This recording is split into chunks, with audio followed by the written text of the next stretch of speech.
Continuamos en Referente Jurídico, seguimos conversando con Domingo García Belaúnde. Bueno, vamos a hablar de la academia en el sentido platónico, pero también en el sentido, digamos, ya más institucional, aterrizado en instituciones.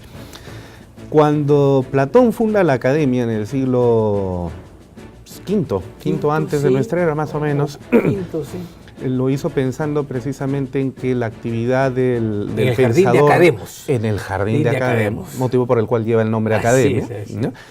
Que el motivo por el cual él creaba esta nueva institución, que era novedosa además, porque no habían instituciones, era el maestro que peripatéticamente se paseaba con sus discípulos y reflexionaban callejeramente, pero él se ubica en un lugar, pone un letrerito ahí: aquí solamente ingresan aquellos hombres que dominan la geometría.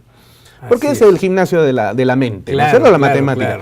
Pero lo importante es que los hombres que ingresaban a reflexionar tenían la misión, según esta idea esquematizadora de Platón, de elevarse al mundo del topus Uranus para poder encontrar la verdad y desde ella poder guiarse en este mundo de sombras. Vamos, esa es la academia en un sentido estrictamente platónico. ¿Qué es el día de hoy la academia? Bueno, depende, pues hay academia de costura también. Habría que ver qué es la academia.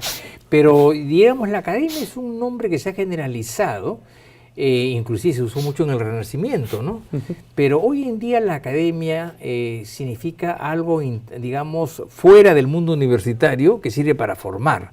El problema es que hay varias clases de academias, ¿no? En el caso, por ejemplo, de la Academia de la Magistratura, es una institución novedosa en nuestra América, aunque no tanto en el mundo, porque hay hace más de 100 años academias. Las escuelas de la judicatura. Las escuelas de la judicatura o las academias de la magistratura que hay pues en algunos países de América Latina, en España, en Italia. Contra la que se opuso Chirino Soto, dicho sea de paso. Eso no lo recordaba. En su Constitución del 93, que él publicó, un libro bastante grueso, donde yo recuerdo que hablaba de la pena, del derecho a la vida absoluto y relativo, dando cabida para la pena de muerte, en el artículo 2. También, cuando se refiere al artículo 151, dice textualmente él: ¿para qué una institución de esta naturaleza cuando en el Perú el Poder Judicial ni siquiera tiene cintas para las máquinas de escribir? Esto es un lujo innecesario. Bueno, sí y no. O sea, es cierto que en el Perú el Poder Judicial es, como yo siempre pensé, la cenicienta del Estado. Le falta todo. Hasta hace unos años no había ni siquiera baños en el Palacio de Justicia porque estaban clausurados. Y vemos pues lamentablemente, sobre todo en el mundo penal, ¿no?, que simplemente los expedientes están en el suelo, no hay ni cómo unirlos o coserlos, no hay personal, faltan jueces, falta personal. Eso es verdad. Pero eso no significa que no exista una academia. Lo que pasa es que el Estado debe dar más plata para lo que es el sistema de justicia, cosa que no lo hace. Y no lo hace hace años porque no le interesa. Ni le conviene. Ni le conviene. Es como las cárceles. Según me informan, tienen una capacidad para 36.000 internos y hay 80. Así es. Eso me parece una locura, de lo cual la mitad están en proceso, ni siquiera tienen sentencia, ¿no? Entonces el gran problema es que el Estado no ha tenido nunca entre sus prioridades el sistema de justicia, que implica la formación de jueces y fiscales, locales adecuados con infraestructura y a su vez un buen sistema carcelario, porque cuando uno le dan una prisión preventiva no se va pues al Sheraton, tiene que llevar su cama, el catre, el despertador y si es posible un matón para que no lo viole en la noche. Esa es la verdad. Así es. Entonces, el sistema de justicia es un desastre, ¿no? Realmente. Al margen de que haya jueces honorables, empeñosos, la Suprema es otra cosa, no tiene mucho más formación, más espacio y todo. Pero en general lo que son primera instancia... Hay una distancia antipódica, literalmente, ¿no? Con la justicia de paz letrado, inclusive. Sí, claro, pero el problema es que al Estado no le interesa el sistema de justicia y tampoco le interesan las cárceles, esa es la verdad. Y eso hay que llamar la atención, el Estado debe poner atención al sistema de justicia. Aún más, el Estado desconfía de la justicia en el Perú. ¿Y eso cómo se demuestra? Porque los principales contratos casi todos son con arbitraje nacional o internacional. O sea, yo no confío en mi Poder Judicial. Voy a un arbitraje que lo nombran las particulares o un arbitraje en Londres o en Nueva York, porque no confío en el Perú. Esa es la verdad. Y además es muy lento. Y además es muy lento. Hay juicios que duran 10 años o 20 años por centavos. Entonces, y eso es terrible. Yo creo que lo peor que hay en el Perú es el sistema de justicia, pero no porque ellos en sí sean lo peor, no, yo creo que hay de todo, sino porque al Estado le interesa muy poco el sistema de justicia. Esa es la verdad. Y no sé cómo va a ser para reaccionar en eso, ¿no? Y el tema de la capacitación, además. El tema de la capacitación, bueno, el problema es que funciona pese a todo, pero el problema es que hay unas áreas muy deprimidas. O sea, para mí el área de derecho constitucional, que es la que yo conozco más, y en la cual yo también ejerzo, es un desastre porque los jueces en materia constitucional pues están en ayunas, ¿no? Realmente en ayunas, por varias razones. Una de ellas porque la cultura constitucional en el Perú es muy joven, muy nueva, tendrá pues 20 años o 30, no tiene más. Dos, los que conocen esto en el Perú serán pues 200 personas o 300, no hay más, a diferencia que de 5 o 6 mil civilistas, ¿no es cierto? Y de entre los cuales, ¿cuántos dominan? Una quinta parte. Bueno, eso ya no entro a ese detalle, ¿no? Entonces, ¿qué pasa? Y por último, hay un Código Procesal Constitucional que es del 2004, o sea, hace 14 años, y muchos jueces ni lo han leído. ¿Por qué? Porque no tienen tiempo. Entonces me aplican el Código Procesal Civil y me causan indefensión. Los jueces de primera instancia aplican alegremente el Código Procesal Civil sin darse cuenta que el Código Procesal Civil es un supletorio para ayudar, no para perjudicar a la parte. Entonces, no quiero pensar que haya mala fe en absoluto. Yo he visto a algunos jueces y actúan de buena fe. El problema es que no tienen tiempo. Nadie se los dijo, no tienen posibilidad de enseñar. Entonces, ¿qué pasa? La cultura constitucional, que no existe casi en este país, o muy poca, y la formación de los jueces es tan escasa que la defensa constitucional existe en una escala muy reducida, ¿no? A diferencia, yo diría que el mundo civil, mercantil, tributario es mucho mejor. No digo nada del mundo penal porque no lo veo, pero por lo que me dicen mis amigos también es espantoso, ¿no? Con las prisiones preventivas, a cualquiera se le mete. Yo mato a una persona de casualidad en una carretera y me meten adentro. ¿De casualidad? Entonces, todo eso hay que reflexionarlo, ¿no? Y verlo seriamente, porque el juez debe ser una especie de garantía del ciudadano y no su enemigo, ¿no? Y todo eso está envuelto en una serie de formación, de hábitos, de capacitación, de ambientes, ¿no?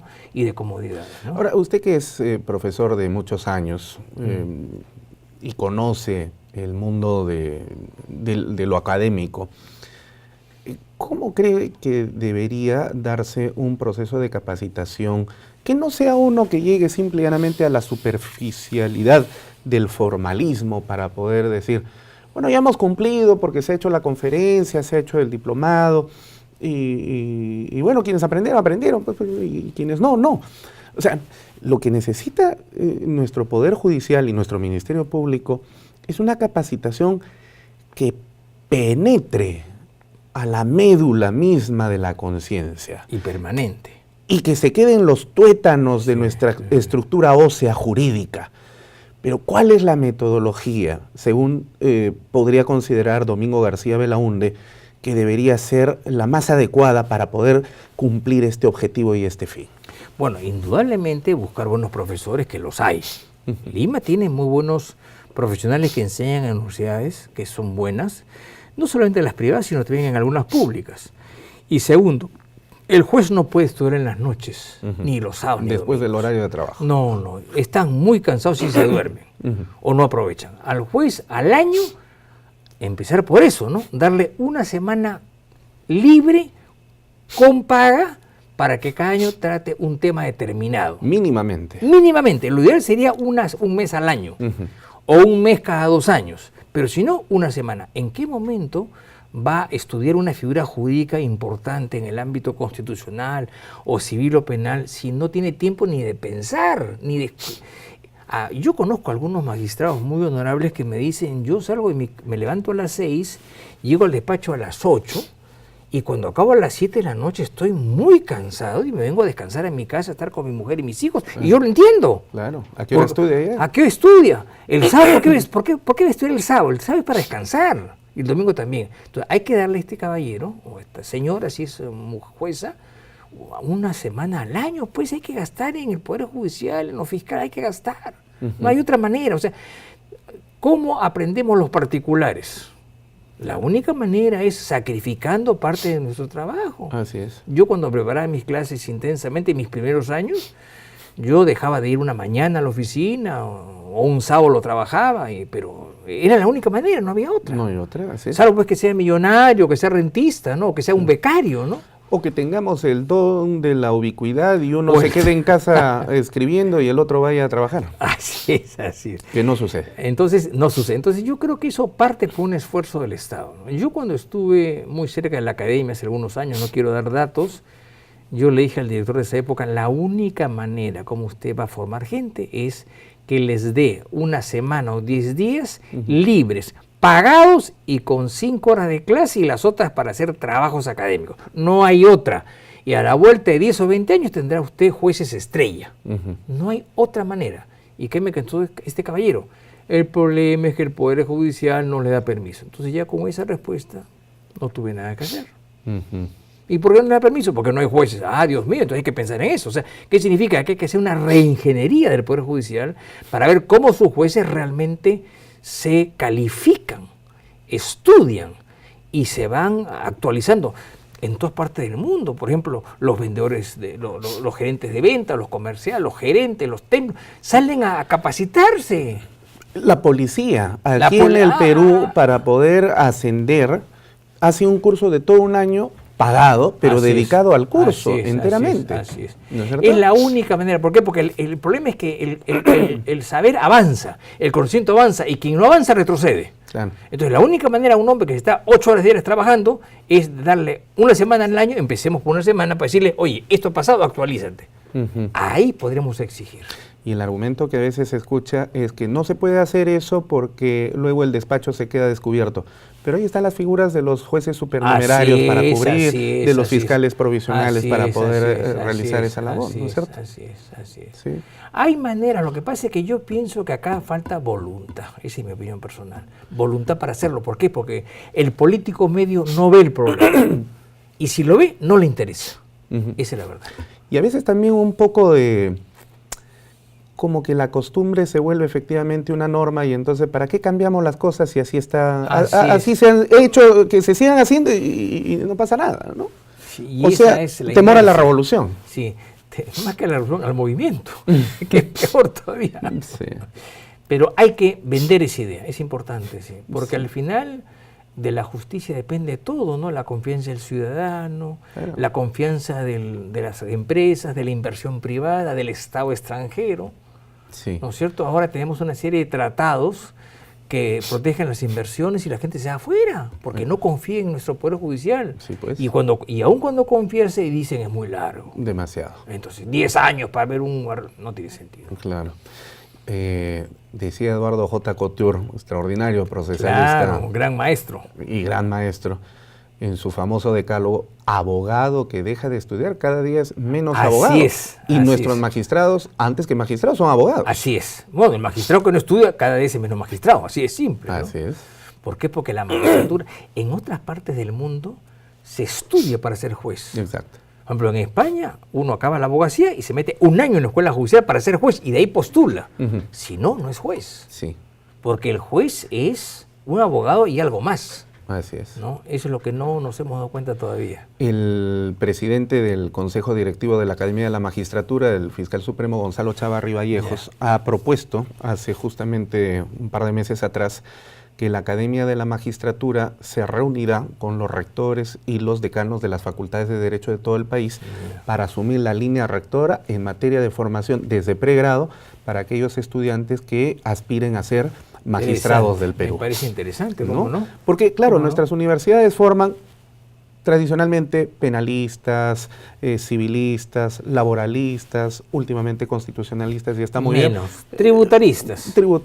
Pero siempre con una mirada del abogado litigante. Sí. Y esa pues es otra lógica. Es otra lógica. Pero nadie le ha dado el énfasis a, bueno, y a ver, de este grupo que va a salir, cuántos quieren dedicar su vida a la magistratura. Así es. Estos son los cursos a los cuales debe usted asistir mínimamente para que luego pueda... O sea, ¿cómo no? La forma sería en la universidad ofrecer un espacio para formar a futuros jueces o un espacio para temas y asignaturas que sean propiamente de jueces, aunque sea como cultura general. Ese es nuestro compromiso y eso es Está precisamente bien. lo que Me parece este año interesante. queremos impulsar desde la academia. Está bien.